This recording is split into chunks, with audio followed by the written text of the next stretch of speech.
कसिया पंचायत के खलवा इनार गांव में हैं। यहाँ पर किसान महापंचायत का आयोजन किया गया है और यहाँ पर बहुत सारे लोग जुटे हुए थे। हमारे साथ हैं किसान महासंघ के संस्थापक और इनसे हम कुछ बातें करेंगे। नमस्ते सर, आपका जनहित न्यूज़ में स्वागत है। सर, पहले आप अपना परिचय दीजिए। मेरा नाम हुआ रामा शंकर सरकार, मैं संस्थापक किसान महासंघ बिहार। सर, कहाँ से हैं आप? ऐसे मेरा घर रोहतास जिला में पड़ता है, लेकिन मेरा कार्यालय पटना में भी है और रोहतास जिला में भी है।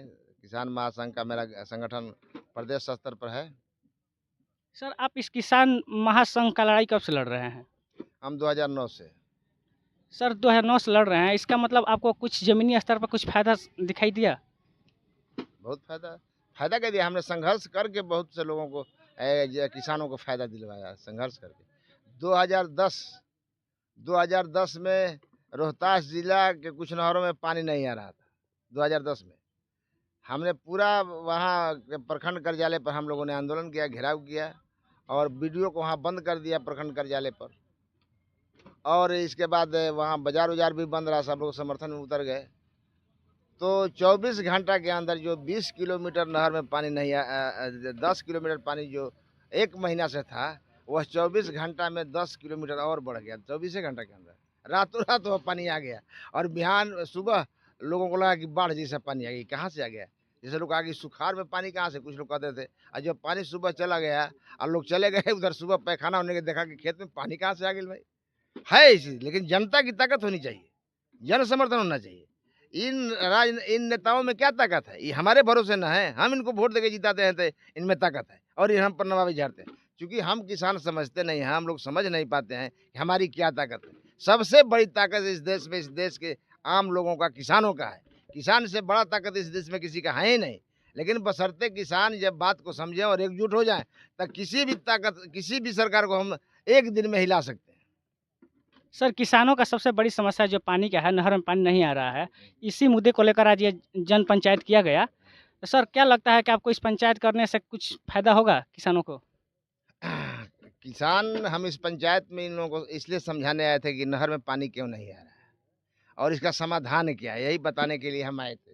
क्योंकि मनोज जी थे, हमको पिछले हम 2021 में भी आए थे। आप क्या कहते हैं, आपको रथ लेके, तो इन्होंने हम लोगों को आमंत्रित किया था और खाना भी खिलाया था।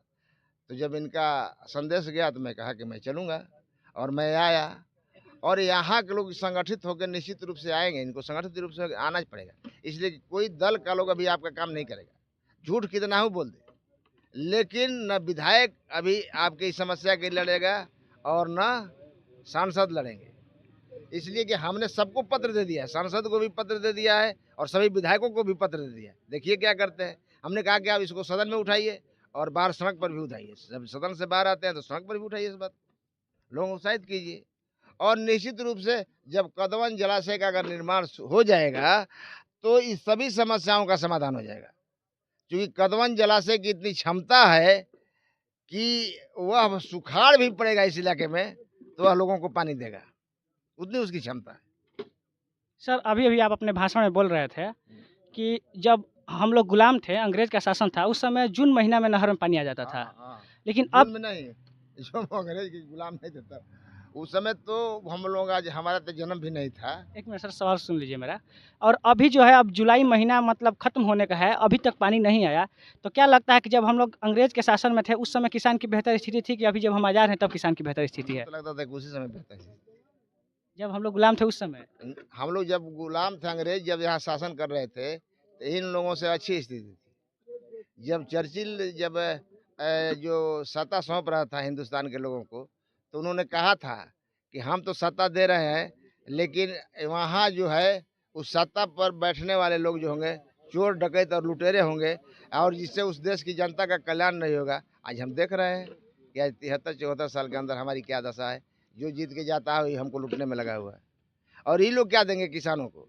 किसान इनको देता है। ये लोग जो कहते हैं कि हम किसानों को दे रहे हैं, हम आपको ये चीज़ दे, तुम कहाँ से दोगे? हमारा पैसा हमको बांट रहे, दे रहे हो तो करेगा, हम तुमको आपको दे रहे हैं। हमारा पैसा है और हमारे पैसा से तुम ऐसे मौज कर रहे हो, हम आपको दे रहे हैं, तुम कहाँ से हमको दोगे?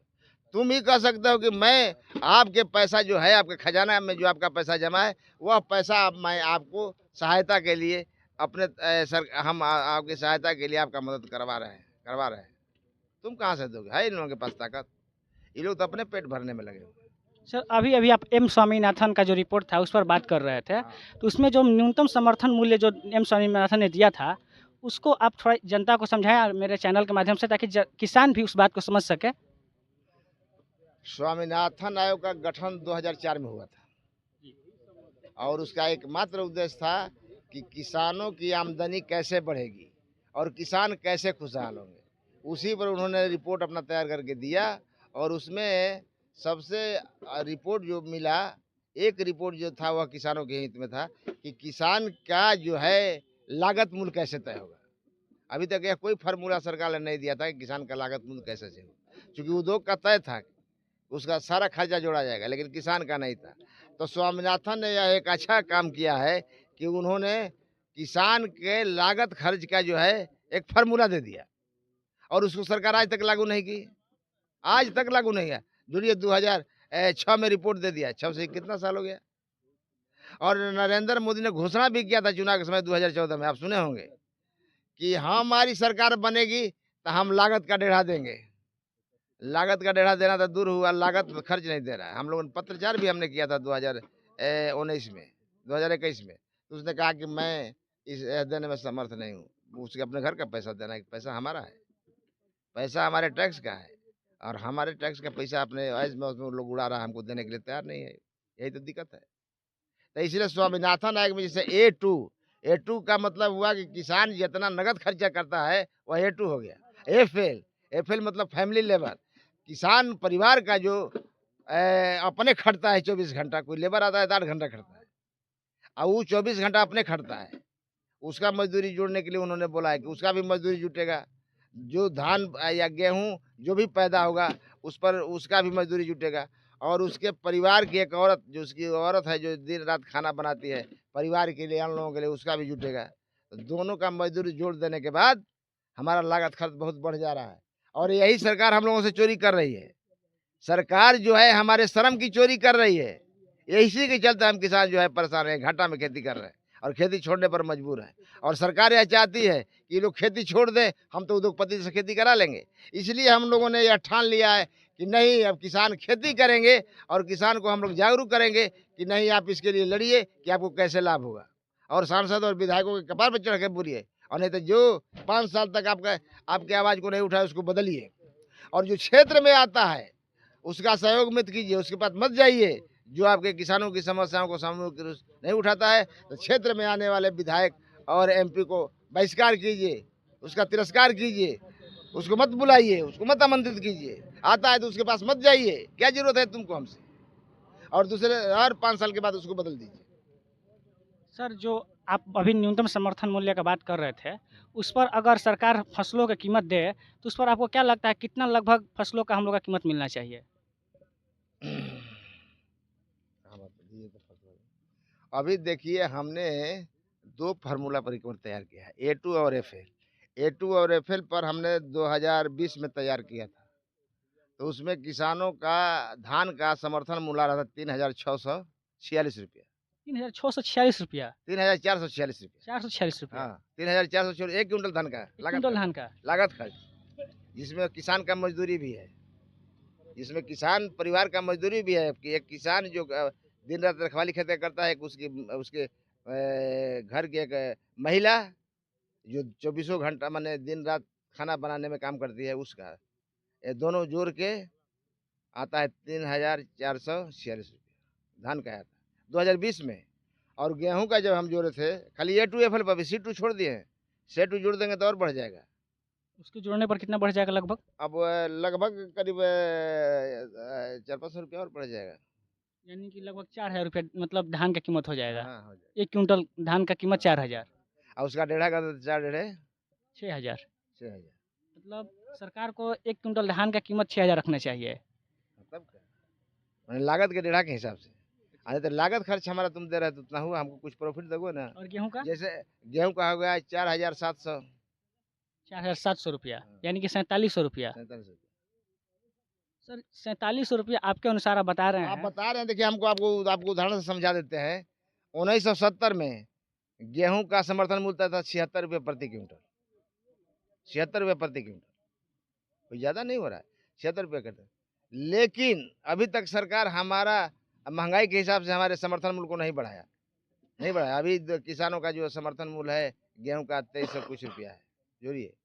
और जो विधायक और एमपी है उनका भत्ता 400 से 500% बढ़ गया, 400 से 500% बढ़ गया।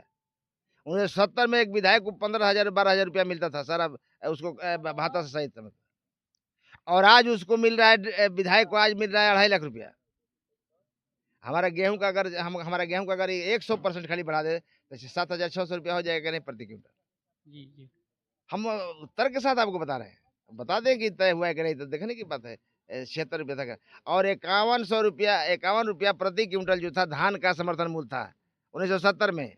आप जोड़ लीजिए, उसके हिसाब से जोड़ लीजिए, 5100 था। हम उससे जोड़े तो ज़्यादा कहाँ भी आ रहा है अभी 70 के बाद आज तक। और इनका 400-500% बढ़ गया, हमारा 100% बढ़ा दोगे तो कितना आया, 51 का 5100। सर अभी आप किसी धरना प्रदर्शन की बात कर रहे थे, उसके बारे में थोड़ा बताइएगा। कदमन जलाशय इस इलाके के लिए, माने इस क्षेत्र के लिए, चाहे 8, 9, 10 जिला जो है सोनांचल बोलता है, उसका सिंचाई का समाधान का एकमात्र उपाय है कि जब तक कदमन जलाशय का निर्माण नहीं होगा तब तक यहाँ के किसानों को पानी अब नहीं मिलेगा, एकदम नहीं मिलेगा। किसानों को पानी नहीं मिलेगा, समझ रहे हैं ना। अभी आज जिस देख रहे हैं इस इलाके के लोग, अभी जो पर्चा पंपलेट निकालते थे बता रहे थे कि यहाँ पानी नहीं आ रहा है। ये लोग भी बता रहे थे कि 20 साल से हम लोगों को पानी नहीं मिल रहा है, 20 साल से बोल रहे हैं कि हमको पानी नहीं मिल रहा है। धीरे धीरे और संकट कराते जा रहा है ना। 20 साल से कुछ मिलता भी था, इस बार नहीं मिलता है। कदमन जलाशय का निर्माण कार्य इसीलिए शुरू करना था कि जो बाण सागर और रेहंड से जो पानी बह के आएगा प्रतिदिन, वो भी उसमें इकट्ठा होगा, और वर्षा का जो पानी होगा वह इकट्ठा होगा। और उसकी इतनी क्षमता है कि एक सीजन, माने पूरा एक सीजन धान का अकाल पड़ने के बाद भी जितना भी नहर है 9-10 जिला में, सबके यहाँ पानी पहुँच जाएगा एकदम, कोई परेशानी नहीं होगी, कोई परेशानी नहीं होगी। हाँ, उसमें थोड़ा बहुत परेशानी होगी, जहाँ नहर टूट फूट है तो उसके लिए फिर हम आंदोलन करेंगे, तुम इसको दुरुस्त करो, उनको भी पानी दो। लेकिन पहले पनिया आएगा तभी ना हम उसके लिए दुरुस्त कराएंगे। अब पानी नहीं आएगा तो हमारा नहर दुरुस्त करने से क्या फायदा होगा। तो इसलिए हम लोग चाहते हैं, इसीलिए हम लोग आंदोलन के छेड़ हैं, और यह अनिश्चितकालीन आंदोलन होगा। जब तक इसमें काम प्रारंभ नहीं होगा तब तक यह चलता रहेगा। ये आंदोलन कहाँ पर शुरू किए हैं आप? यह आंदोलन हम लोग वही डिहरी के नज़दीक है सासाराम, वहीं पर हम लोग शुरू किया। क्योंकि कदमन जलाशय जो बनेगा डिहरी के पास ही है ना, सोन नदी में, सोन नदी से पानी नहर में आता है।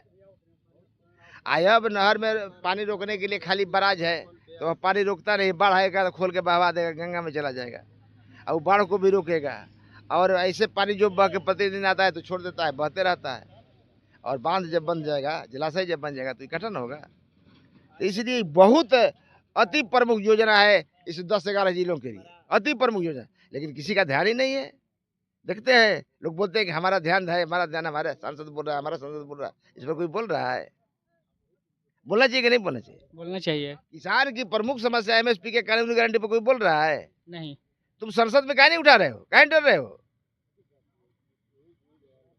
तो ये हाल है। विधानसभा में काहे नहीं लोग उठा रहा है? नीतीश कुमार मुख्यमंत्री, इन्होंने भी घोषणा किया था कि 2017 में हम इसमें काम शुरू करने जा रहे हैं। 2020 में इनका मंत्री बोला था कि पूरा डीपीआर तैयार हो जाएगा 3 महीना में, और 3 महीना का 2020 से 24 आ गया, आज तक उसका डीपीआर तैयार नहीं हुआ। बोलिए कितना झूठा है लोग। विधानसभा में इन लोगों को उठाना चाहिए कि नहीं उठाना चाहिए? जरूर सर। यहाँ लगभग इस जिले में, यहाँ आपके भी जिले में और रोहतास जिला में करीब सब विरोधी दल का विधायक है, लेकिन कोई आवाज नहीं उठा रहा है। इसको कोई मतलब नहीं है। इसको तो मतलब है कि वोट कैसे लेना है, झूठ साच बोल के आपसे आके जात के नाम पर, पार्टी के नाम पर आके वोट ले लेना है, और फिर आपका शोषण करते रहना है। इसलिए इस सामूहिक सवाल पर कोई आज तक आवाज नहीं उठा। इसलिए हम लोग चाहते हैं कि पंजाब और हरियाणा की तरह यहाँ के भी किसान एकजुट हों, और डरते का है, सबसे ताकतवर इन लोग है, लेकिन इन लोगों को डरा दिया गया है। इन लोगों को डरा दिया गया है, डरे हुए हैं, सबसे ताकतवर है। इन लोग खाली एकजुट हो जाए, 10% लोग, हमारे जितने किसान हैं उसमें खाली मात्र 10%, 100 में 10 आदमी इकट्ठा हो जाए तो हम लोग बिहार सरकार और केंद्र सरकार को हिला के रख देंगे। और पंजाब हरियाणा का जो किसान है वो बहुत ज़्यादा खेत वाला नहीं है, उसका भी खेत है, ये 2-2.5 बीघा, 3 बीघा, 2 एकड़, 1 हेक्टेयर, 1 हेक्टेयर इसी का है। लेकिन वह जो है बहुत परिश्रमी है, खेती के अलावा भी और सब बहुत धंधा बराबर करते रहता है, इसलिए वो खुशहाल है। और उसको एमएसपी का गारंटी और एमएसपी उसको जानते हैं कितना दिन से मिल रहा है, 1970 से एमएसपी वो ले रहा है। बहुत बहुत धन्यवाद सर। आपको भी। अभी हमारे साथ किसान महासंघ के संस्थापक थे, उनके अनुसार अभी देश में सबसे दुर्गम स्थिति किसानों का है, क्योंकि जैसे बता रहे हैं उसके अनुसार फसलों का कीमत 50% भी सरकार किसानों को नहीं दे रही है। महंगाई के हिसाब से। जय हिंद।